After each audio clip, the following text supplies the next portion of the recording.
Press the bell icon of the ePathshala channel and never miss another update. So hey guys, welcome back your class and now this is your Vijay here. और दोस्तों, आप class 12th का chapter number 6 पढ़ रहे थे जिसका नाम है डेमोक्रेटिक रिसर्जेंस, दैट मीन्स लोकतांत्रिक पुनरुत्थान। अब दोस्तों वीडियो के तीसरे पार्ट के पास आ चुके हैं। अगर आपने वीडियो के 2 पार्ट नहीं देखे हैं देन पहले आप उन्हें वॉच कीजिए, जब भी आपको वीडियो का तीसरा पार्ट समझ में आएगा। अगर आपको इस चैप्टर से रिलेटेड नोट चाहिए तो डिस्क्रिप्शन में अवेलेबल है। अगर आपको किसी भी तरीके के सैम्पल पेपर सजेस्टेड मैंने आपको बता रखे हैं, वो भी लिंक आपको डिस्क्रिप्शन में मिल जाएगा, आप वहाँ से परचेज कर सकते हैं। बिकॉज पेपर का टाइम है, इसलिए guide last 15 year sample paper study करना बहुत ज़्यादा ज़रूरी है।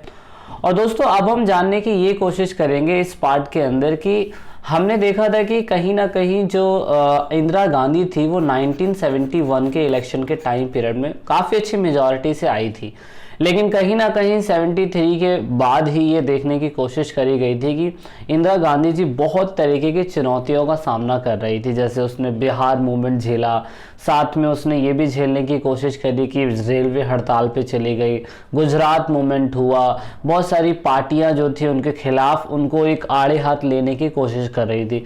लेकिन दोस्तों यहाँ पे ना इसी बीच एक सिस्टम और आया, और दोस्तों ये सिस्टम था conflict with the judiciary, that means न्यायपालिका के साथ संघर्ष। अगर आप ये देखने की कोशिश करें कि 1971 के बाद जब इंदिरा गांधी जी आई तो इंदिरा गांधी जी सत्ता के अंदर बहुत सारे बदलाव करना चाहती थी। वो चाह रही थी कि पूरी तरीके से वो पार्टियों को तो कंट्रोल कर चुकी है, तो कहीं ना कहीं वो चाह रही थी कि जुडिशरी को भी कंट्रोल करे। अब वो जुडिशरी को कंट्रोल करे तो इसीलिए आपको पता है कि संविधान, हमारे भारत का जो संविधान है वो देश को चलाने के लिए सबसे इम्पॉर्टेंट चीज़ों में से एक है, और उन सब की देख रेख करने का काम जुडिशरी का होता है। जुडिशरी का मेन काम क्या होता है? लेजिस्लेचर, एग्जीक्यूटिव किस तरीके से किसी भी काम को कर रहे हैं वो एनालाइज करना, और उनको बताते रहना कि आपको किसी भी काम को कॉन्स्टिट्यूशन के थ्रू करना चाहिए। पर दोस्तों यहाँ पे ना 1971 के इलेक्शन के बाद इंदिरा गांधी जी ने सोचा कि कहीं ना कहीं वो जुडिशरी को ही पूरी तरीके से बदल देंगी और अपने इशारों पे नचाने की कोशिश करेंगी। कहने का मतलब समझ रहे हैं आप? कहने का मतलब ये हो गया कि सरकार जो है अब पूरी तरीके से अगर वो जुडिशरी को कंट्रोल कर लेगी तो सोचिए इंसाफ के लिए इंसान कहाँ जाएगा, क्योंकि लास्ट ही एक तरीका होता है सरकार के खिलाफ जाना या सरकार की नीतियों को गलत साबित करना, वो सिर्फ और सिर्फ न्यायपालिका का ही काम होता है। लेकिन यहाँ पे इंदिरा गांधी जी पूरी तरीके से कंट्रोल करना चाहती थी न्यायपालिका को। तो देखते सबसे पहले तो मेन सीन क्या था। सीन ये था कि यहाँ पे सबसे पहले तो ये चीज लोगों के जहन में आ रही थी कि क्या जो पार्लियामेंट है, क्या जो संसद है वो मौलिक अधिकारों का हनन कर सकती है। दैट मीन जिस समय पे डॉक्टर बी.आर. अम्बेडकर जी हैं, उस टाइम पीरियड पर ये बोला जाता था कि अगर आप ये मान के चले कि फंडामेंटल राइट्स आपके 6 अधिकार हैं, अगर 6 आपके राइट्स हैं तो पूरी तरीके से आप यहाँ पर कहीं ना कहीं इन राइट्स को बदलने का हक एग्जीक्यूटिव या पार्लियामेंट्री सिस्टम को होना चाहिए या नहीं होना चाहिए। तो यहाँ पे एक तो सबसे बड़ा इशू चल रहा था, किनके साथ इशू चल रहा था? पार्लियामेंट का हमेशा जुडिशरी के साथ इशू चलता था, क्योंकि वो हमेशा क्या चाह रहे थे? वो चाह रहे थे कि संपत्ति के अधिकार पर रोक लगाई जाए, है ना। तो यहाँ पर राइट टू प्रॉपर्टी जो था दोस्तों, वो हमारा एक फंडामेंटल राइट था, वो आपको पता है, लेकिन बाद में उसको लीगल राइट बनाया गया। लेकिन दोस्तों यहाँ पे पूरी तरीके से मौलिक अधिकार का हनन करने के लिए हमेशा यहाँ पे जुडिशरी जो है इंटरफेयर करती ही रहती है। मतलब सरकार किसी भी काम को ऐसा नहीं करेगी कि भाई मतलब कहने का मतलब ये है कि उसके मूल ढांचे को ही बदल दे। तो यहाँ पे शुरुआती समय में जब इंदिरा गांधी जी आई थी 1971 के अंदर, तो फंडामेंटल राइट्स के अंदर बदलाव करने की सोच रही थी। जैसे वो फंडामेंटल राइट्स में राइट टू प्रॉपर्टी जो था वो इस संसद के पास किसी भी तरह का संशोधन करने का अधिकार तो होता है, लेकिन वो चाह रही थी कि वो राइट्स को बदले। जबकि दोस्तों यहाँ पे पार्लियामेंट ने ये कहा कि भाई वो संविधान में जो संशोधन कर रहे हैं वो नीति निर्देश सिद्धांत को और ज़्यादा क्या कहते हैं इफेक्टिव बनाने के लिए मौलिक अधिकार में परिवर्तन कर रहे हैं। तो सरकार यहाँ पर अपने काम को सही ठहराने के लिए ये बोल रही है कि अगर हम मौलिक अधिकार को कम कर रहे हैं या मौलिक अधिकार के कुछ क्षमताओं को हटा रहे हैं, तो वो सिर्फ वो इसीलिए ही हटा रहे हैं कि राज्य के नीति निर्देशक सिद्धांत, जिसे आप हिंदी में direct principle of state policy बोलते हैं इंग्लिश के अंदर, उसको आप और ज़्यादा इफेक्टिव बनाने की कोशिश करें। लेकिन दोस्तों आपको पता है कि जुडिशरी किसी भी चीज़ को बिल्कुल बारीकी से देखना पसंद करती है और हर चीज़ को एनालाइज करती है। इसलिए उस टाइम रहे जो भी सुप्रीम कोर्ट के बड़े बड़े जज थे, उन जज ने इस बात को खारिज कर दिया कि आप ऐसा बिल्कुल नहीं कर सकते हैं, आप मौलिक अधिकार में किसी भी प्रकार का बदलाव नहीं कर सकते। तो कहने का मतलब यहाँ पे कि इंदिरा गांधी जी जो 1971 के अंदर इतनी ज़्यादा मेजॉरिटी से सरकार जीतते आई थी, वो कहीं ना कहीं जुडिशरी को कंट्रोल नहीं कर पा रही थी। इस तरीके से इंदिरा गांधी के लिए चैलेंजिंग सिस्टम होता जा रहा था। और फिर आपको पता है 1972 के अंदर मॉनसून जो था वो लेट हो गया था, और इसी टाइम पीरियड पर दो ऐसे घटनाक्रम हैं जो इंदिरा गांधी को उस टाइम पीरियड पर बहुत भारी पड़ गए। जैसे नंबर 1 अगर हम देखें तो केशवानंद भारती केस। अगर आपको केशवानंद भारती केस याद हो, जो केशवानंद भारती केस केरल राज्य से रिलेटेड था, उस मामले के अंदर सर्वोच्च न्यायालय ने पूरी तरीके से 13 न्यायाधीशों की बेंच बैठी थी और उन्होंने ये बताने की कोशिश करी थी केशवानंद भारती केस के अंदर कि पूरी तरीके से 13 ब्रांचेस, देखो यहाँ पे लिखा हुआ है, it's constitutional stand starting that the only restriction on the rights to amend the constitution is that it should be damage the basic structure of the constitution. That means उन्होंने ये बताने की कोशिश करी केशवानंद भारती केस के अंदर कि अगर आप संविधान के अंदर कुछ भी मूल बदलाव कर रहे हैं, छोटा सा या मौलिक अधिकार के अंदर कुछ भी मूल बदलाव कर रहे हैं, तो आप उसके बेसिक जो मूल स्ट्रक्चर होता है ना, उस पर क्षति पहुंचा रहे हैं। इसीलिए आप किसी भी प्रकार के संशोधन के माध्यम से फंडामेंटल राइट्स के अंदर कुछ नहीं कर सकते हो। तो कहने का मतलब ये है कि केशवानंद भारती केस के अंदर बिल्कुल अच्छी तरीके से क्लियर हो चुका था, जो उस समय पे इंदिरा गांधी वर्सेस केरल राज्य का स्टेट का सिस्टम चल रहा था। और आप देख सकते हैं केशवानंद भारती जो है बहुत बड़े व्यक्ति हैं उस टाइम पीरियड पर, जो कर्नाटका के अंदर अभी रिसेंटली 2020 के अंदर 79 की एज में जाके मरे हैं ये केशवानंद भारती। और इन्होंने ही सरकार के ऊपर उस टाइम पे केस करा था कि आप ऐसा नहीं कर सकते कि संविधान में संशोधन करके आप मौलिक अधिकार का हनन करेंगे। इसीलिए यहाँ पर प्रतिबंध लगाया गया और ये बताया गया कि संविधान में मौलिक अधिकार में किसी प्रकार का कोई परिवर्तन नहीं हो सकता जब तक आप उसके मूल ढांचा, जो मेन जो सोर्स फंडामेंटल राइट्स बोलना चाहता है, जैसे राइट टू एक्सप्रेशन है, अगर आप उस राइट टू एक्सप्रेशन में अगर आप बोल दोगे कि यार भाषण नहीं दे सकते, गलत बोल नहीं सकते, तो उसके आपने मूल ढांचे को बदल दिया। तो सरकार कभी भी ऐसा नहीं कर सकती है। और ये केशवानंद भारती केस के अंदर उस टाइम पीरियड पर 13 जजों की बेंच बैठी थी और केशवानंद भारती केस इसी वजह से इतना ज़्यादा फेमस है।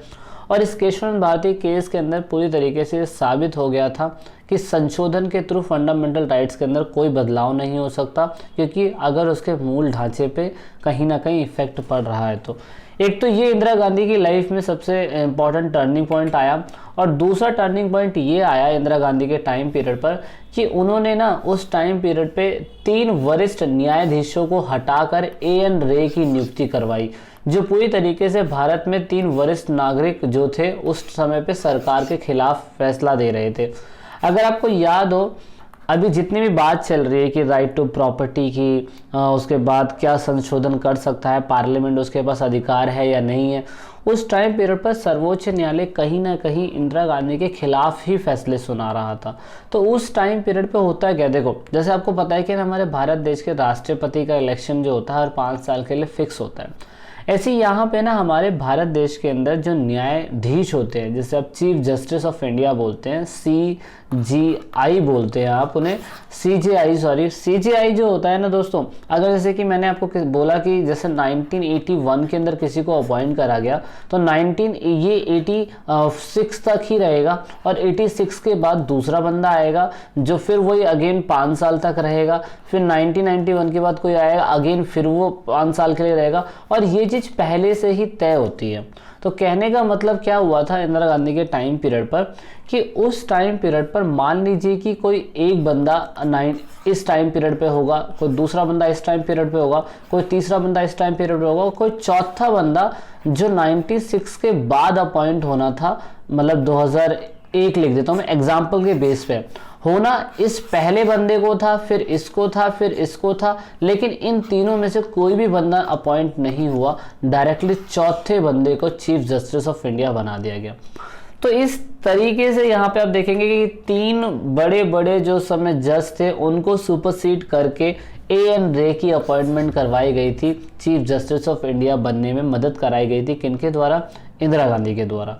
तो इस टाइम पीरियड पर ना इन 3 जजों ने पूरी तरीके से इस्तीफा दे दिया और सरकार के खिलाफ खड़े हुए, और ये बताया कि आप ऐसा कभी भी नहीं कर सकते कि 3 सीनियर जजों को हटा के उनको नज़रअंदाज करके आप उनसे छोटे जज को पूरी तरीके से उन तीनों के ऊपर ले जाके खड़ा कर दे रहे हैं या उनसे बड़ी पोस्ट दे रहे हैं, क्योंकि हमारे भारत देश के अंदर ऐसा सिस्टम है ही नहीं। जैसे कि आप मान लीजिए कि अभी कोई भी XYZ में मान लेता हूँ कि कोई बंदा भी देश का चीफ जस्टिस ऑफ इंडिया होगा, जिसका टाइम पीरियड मैं ले लेता हूँ एग्जांपल के लिए, मान लीजिए कि 2014 के अंदर वो अपॉइंट हुआ है, तो टाइम पीरियड 2019 के बाद वो हट जाएगा, और 2019 के बाद कोई दूसरा पॉइंट होगा जो पूरी तरीके से 2023 और 24 तक रहेगा। वो टाइम पीरियड देखना पड़ेगा कि कैसा है। तो यानी कि ये जो बंदा होगा ना, ये पहले से इसका नाम लिस्ट में आ चुका होगा, जो इसके टाइम पीरियड के ख़त्म होने के बाद ये बंदा अपने आप ही इसकी पोस्ट पे आ जाएगा।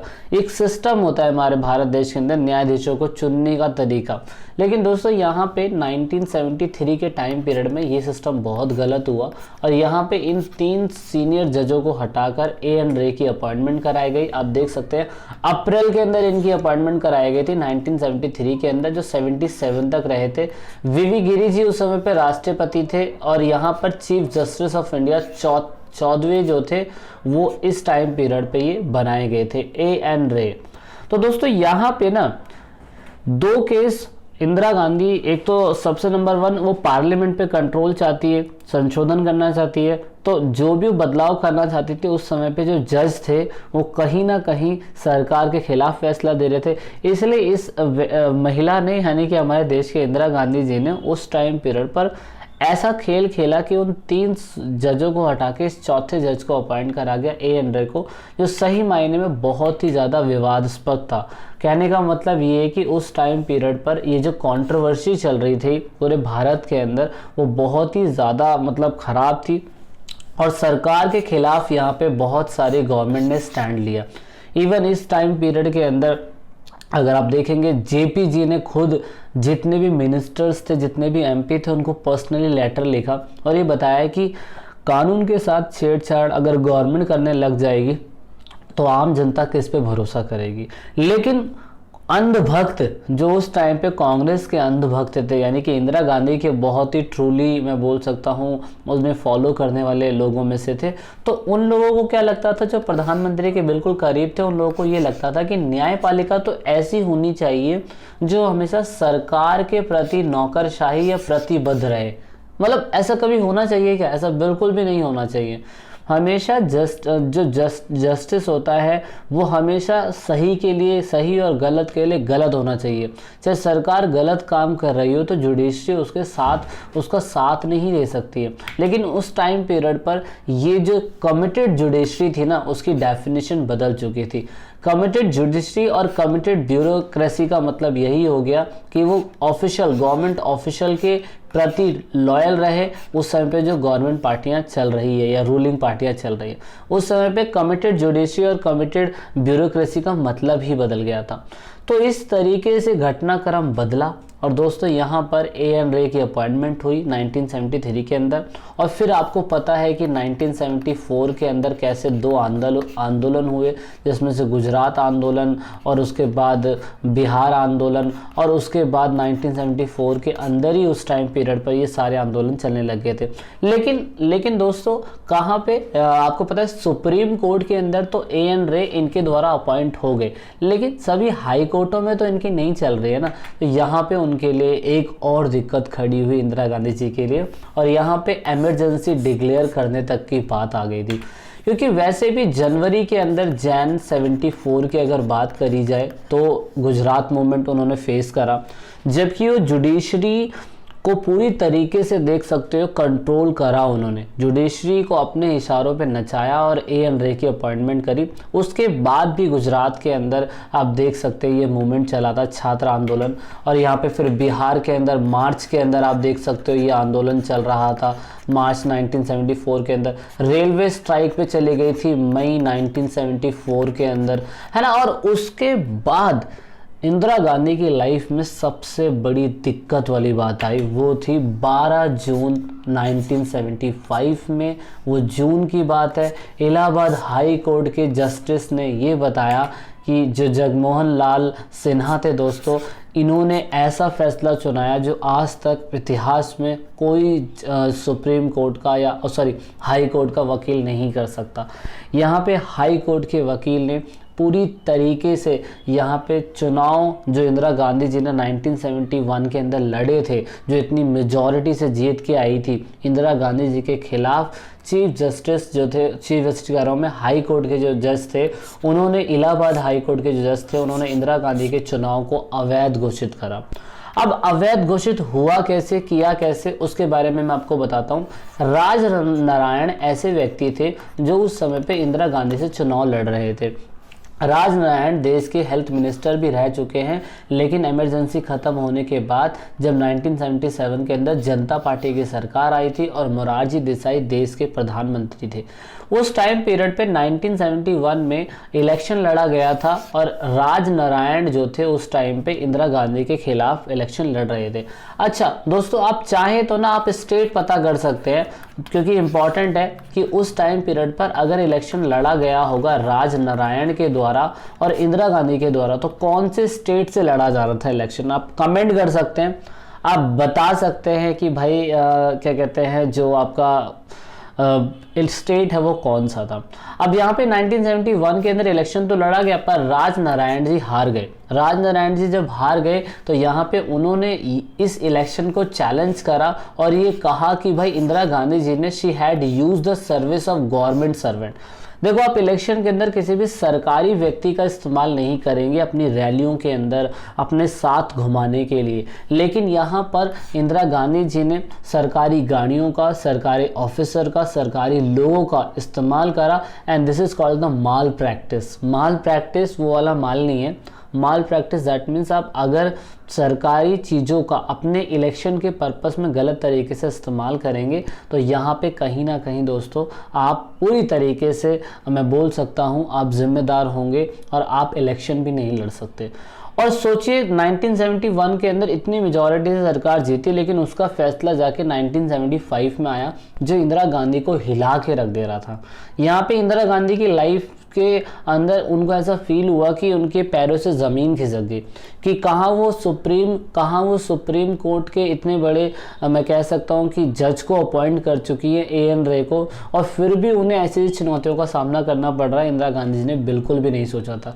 इसीलिए यहाँ पे ना इंदिरा गांधी जी और वर्सेस उनकी लाइफ के अंदर राज नारायण जी एक, मैं कह सकता हूँ, बहुत बड़े वो थे, और फिर इसी वजह से भ्रष्ट इंदिरा गांधी, त्यागपत्र दो, ऐसे बड़े बड़े, मैं कह सकता हूँ, उस समय पर बैनर लगे, पोस्टर लगे।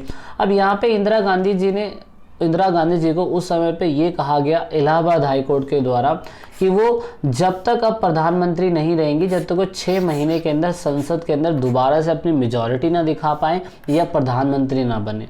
6 महीने के अंदर अगर इलेक्शन हो जाता है और उन्हें दोबारा सीट मिल जाती है तो प्रधानमंत्री रहेंगी या वो 6 महीने के बाद प्रधानमंत्री की सीट से हट जाएंगी।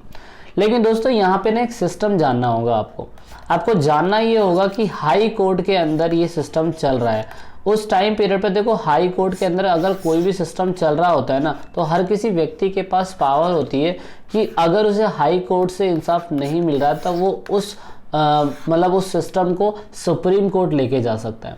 इतिहास में पहली बार ऐसा हुआ कि इंदिरा गांधी जो देश की प्रधानमंत्री थी, उन्हें हाई कोर्ट बुलाया गया, इलाहाबाद हाई कोर्ट में, और जस्टिस जगमोहन लाल सिन्हा जी उस टाइम पीरियड पे इंदिरा गांधी के खिलाफ फैसला सुनाते हैं और ये बोलते हैं कि 6 महीने के भीतर अगर सांसद नहीं चुनी गई इंदिरा गांधी जी तो उन्हें प्रधानमंत्री रहने का कोई अधिकार नहीं है।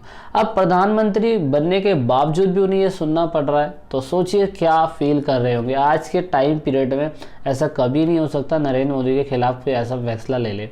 लेकिन वो सुप्रीम कोर्ट गई और सुप्रीम कोर्ट में फिर तो आपको पता है कि जस्टिस इनके खास है A.N. रे।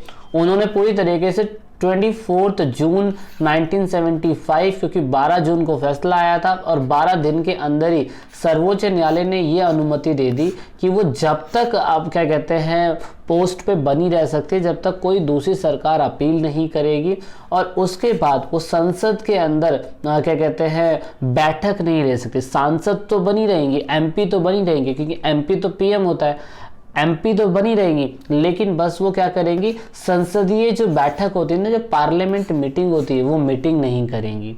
अब यहाँ पे A.N. रे उस टाइम पीरियड पर जज थे, तो उन्होंने उनके खिलाफ फैसला नहीं सुनाया, उनके हक में फैसला सुनाया, और इंदिरा गांधी जी ने इस फैसले का इस्तेमाल करते हुए देश के अंदर इमरजेंसी लगा दी और यहाँ पर सारी प्रॉब्लम शॉर्ट आउट। 25 जून 1975 में नेशन इमरजेंसी लगी, यहाँ पे नेशनल इमरजेंसी, और यहाँ पे फारूकदीन अली अहमद जो थे वो उस टाइम पीरियड पे देश के राष्ट्रपति थे और इंदिरा गांधी जी देश की प्रधानमंत्री थी। प्रेसिडेंट और प्रधानमंत्री के सलाह से देश के अंदर आपातकाल लगाया जा सकता है, इसीलिए यहाँ पे नेशनल इमरजेंसी लगाई गई। दोस्तों, इमरजेंसी लगाने का कारण, परिणाम, उससे क्या सीखने को मिलता है, कितने टाइप की इमरजेंसी होती है, इंदिरा गांधी से इमरजेंसी क्यों लगाई, उसका फ़ायदा क्या हुआ इमरजेंसी लगाने का, बहुत सारी चीज़ें वीडियो के अगली पार्ट में देखेंगे।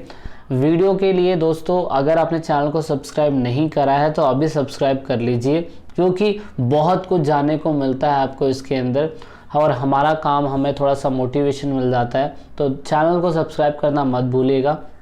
जल्द ही मिलते हैं वीडियो के अगले पार्ट में।